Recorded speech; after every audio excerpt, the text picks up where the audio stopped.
Olá, cavaleiros e amazonas, bem-vindos ao canal Sempre Quis Saber. Eu sou Wesley e no vídeo de hoje trago para vocês a parte 2 do SQS Responde especial de 100 mil inscritos. Então não perde tempo, clica no gostei, se inscreva no canal, caso ainda não seja um inscrito, e bora para esse super vídeo.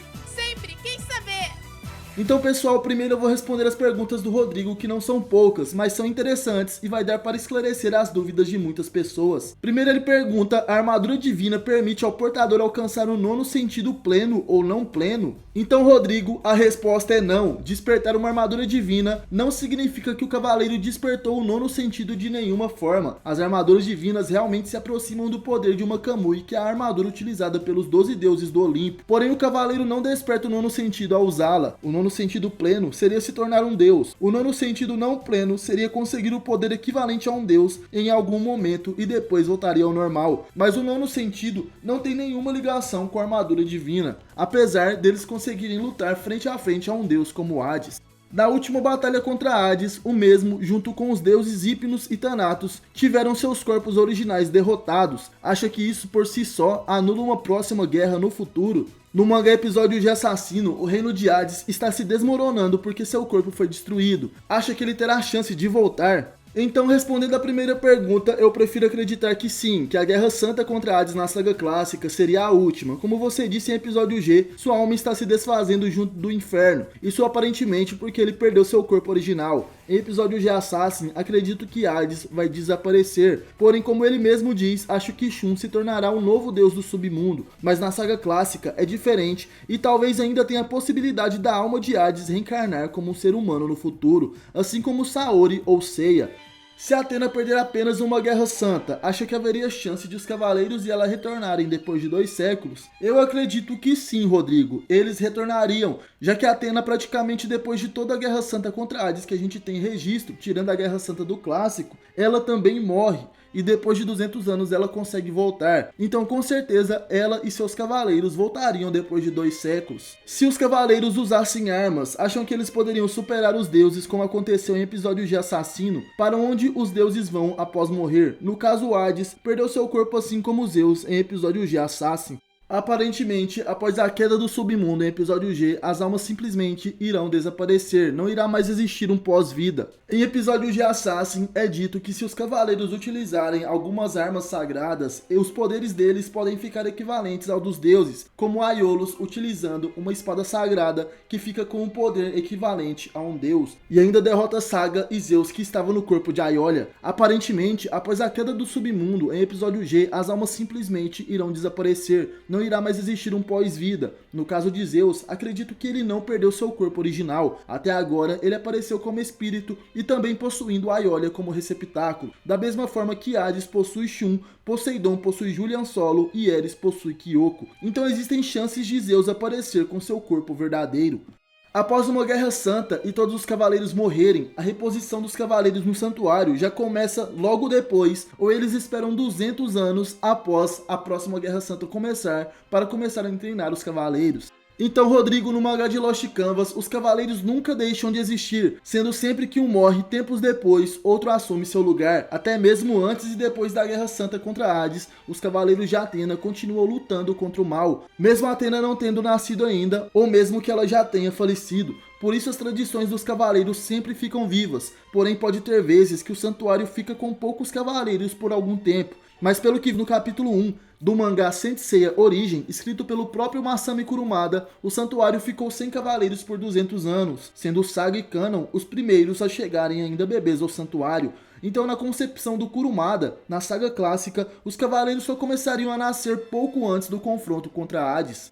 Omar Serpa pergunta: as armaduras de bronze são consideradas as mais fracas ou os cavaleiros que usam elas que são considerados fracos? Bom, Omar, no Santuário de Athena existe uma hierarquia. Entre as armaduras, a mais alta patente é a ouro, abaixo temos as de prata e mais abaixo as de bronze. Os cavaleiros geralmente treinam ou já nascem com o cosmo necessário para utilizar uma dessas armaduras. As de ouro têm o maior poder entre elas e dão maior proteção aos corpos dos cavaleiros, que apesar de poderosos, ainda são humanos e possuem corpos frágeis. E apesar dos cavaleiros de bronze com muito esforço e melhorando sempre suas habilidades, conseguirem superar muitas vezes os cavaleiros de prata, ouro e até mesmo os deuses, as armaduras de bronze são as mais fracas entre as 88 armaduras dos cavaleiros. Isso porque elas são menos resistentes e os requisitos para vesti-las são menores que das outras armaduras. Por exemplo, para um cavaleiro poder utilizar a armadura de ouro, ele precisa despertar o sétimo sentido, e tendo o sétimo sentido pleno, a pessoa conseguiria se tornar um cavaleiro de ouro em tempo integral, diferente do que acontece com os cavaleiros de bronze,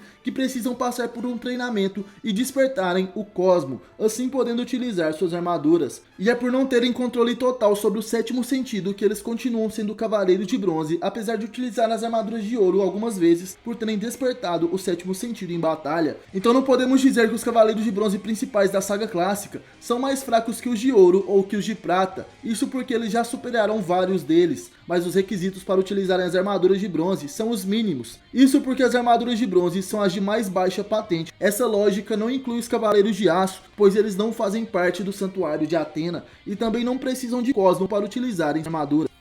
Lucas Caldas pergunta: eu queria saber mais detalhes sobre o exército de Poseidon, pois até onde eu sei, ele só tem 7 generais marinas e mais alguns personagens café com leite. Existe alguma informação sobre quantos soldados existem no exército dele? Porque considerando que o exército de Atena tem 88 cavaleiros, o de Hades tem 108 espectros, o exército de Poseidon parece muito mais fraco. Então obrigado pela pergunta, Lucas, como sempre você fazendo ótimos comentários dos vídeos, mas infelizmente não sabemos o número correto dos marinas de Poseidon, mas sabemos suas patentes. Os soldados rasos que possuem uma vestimenta uniforme são considerados a mais baixa patente no exército de Poseidon e seriam equiparados aos cavaleiros de bronze. Os comandantes são uma patente acima e têm o poder equiparado aos cavaleiros de prata. Tétis de Sereia é a única dentre todas as obras que sabemos ser uma comandante, porém os generais marinas são apenas 7 e são ditos tão fortes quanto os cavaleiros de ouro. Uma curiosidade interessante é que as escamas dos marinas criadas a partir do oricalco surgiram primeiro do que o exército de Atena ou Hades, justamente para combater os marinas que tocavam o terror na humanidade que Atena criou os 88 cavaleiros. Espero que algum dia tenhamos mais informações corretas sobre a quantidade de marinas no exército dos mares.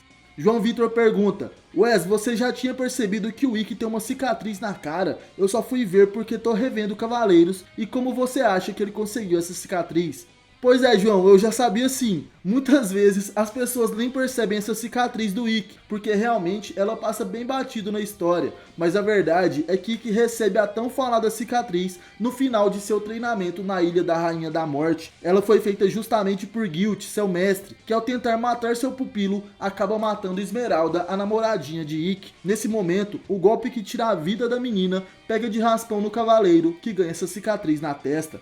Ken Kaneki pergunta: quando os cavaleiros de ouro dão seu sangue para as armaduras de bronze, elas ficam douradas. Por que isso acontece? Só porque eles são cavaleiros de ouro, seu sangue é diferente? É exatamente isso, Kaneki. Como os cavaleiros de ouro têm o cosmo dourado, ao doar seu sangue para a reconstrução das armaduras de bronze, essas armaduras ganham propriedades e uma pequena parcela de seu cosmo dourado. Com isso, ao atingirem um cosmo no sétimo sentido, os cavaleiros de bronze ativam esse cosmo em suas armaduras e elas ficam douradinhas. O mesmo acontece em The Lost Canvas com Tema e sua armadura que foi recuperada por Asmita.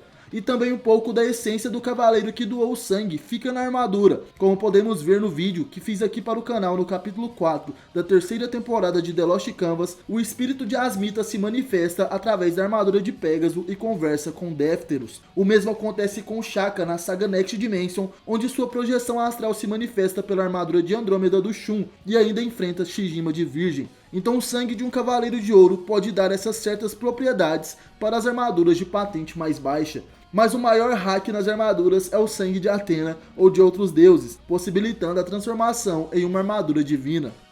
Alisson pergunta: a velocidade base dos 5 cavaleiros de bronze no final do mangá e anime é a velocidade da luz, equivalente a um cavaleiro de ouro? Bom, Edson, no final na batalha contra Hades, com certeza a velocidade dos cavaleiros de bronze ultrapassou a velocidade da luz, devido ao poder que eles despertaram junto das armaduras divinas. Porém, após isso no mangá Next Dimension, vemos que eles não alcançaram esse poder de forma plena, e sim seria algo como aconteceu na Batalha das 12 Casas, onde eles despertaram o sétimo sentido algumas vezes. Porém, não é um poder que eles controlam 100%. Sendo assim, em batalha, Shiryu, Shun, Ikki e Yoga podem sim despertar o sétimo sentido e a velocidade da luz, porém em momentos específicos, e não como os cavaleiros de ouro que têm essa habilidade desperta a todo momento.